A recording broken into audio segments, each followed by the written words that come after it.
Brandon. Getting your questions answered here finally. Sorry it took me a little while because I was in meetings and calls all afternoon. So hopefully you're not stressing. I know you're a good student. You ask lots of questions and you care about my answers. So sorry it took me a little while to get back to you. You're really important to me.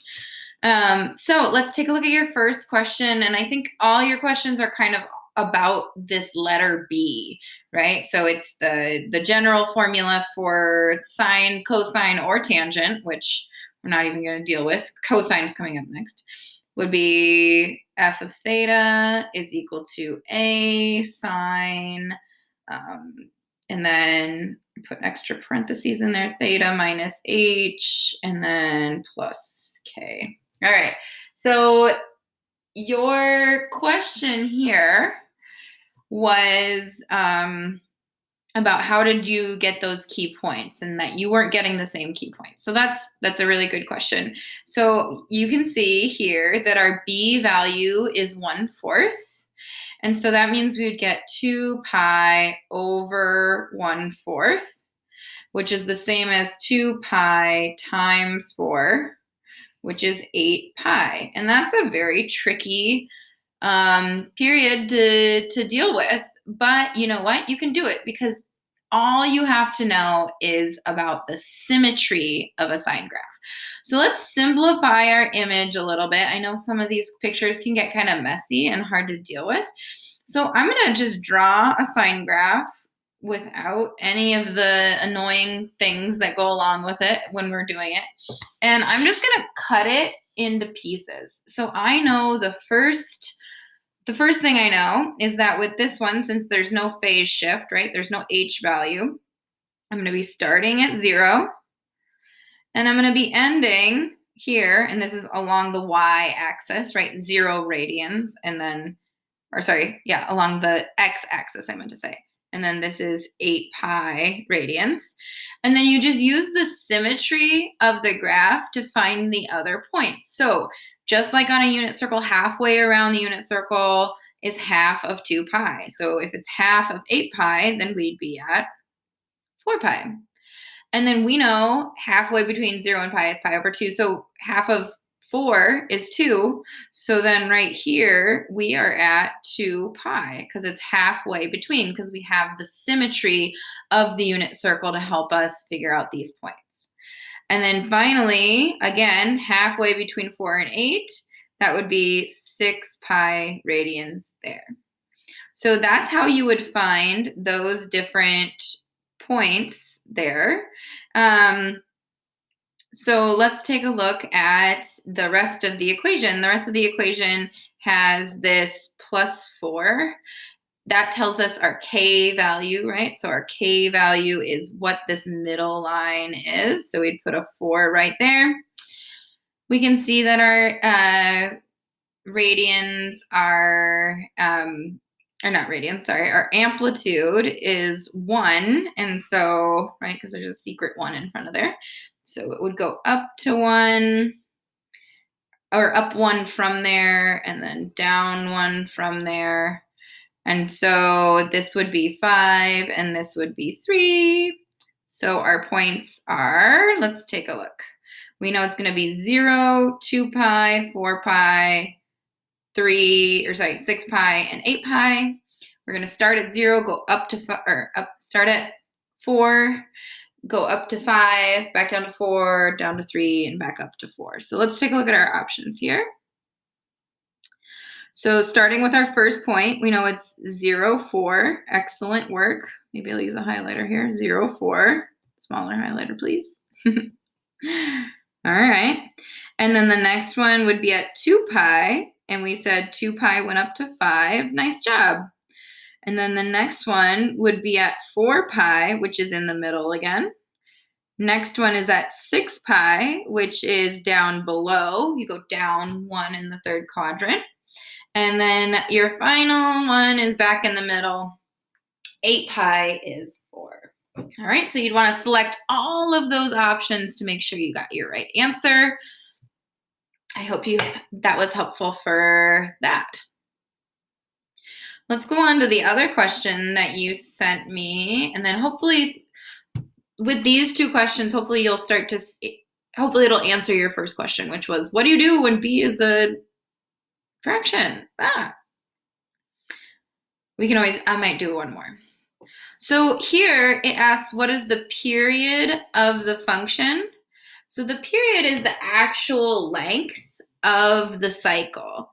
So in our previous one, the period was 8 pi. 8 pi is the length of the period. So, but in this question, our b value was 1/4, right? So you have to be very careful and remember that although b controls the period, the b value is not equal to the period.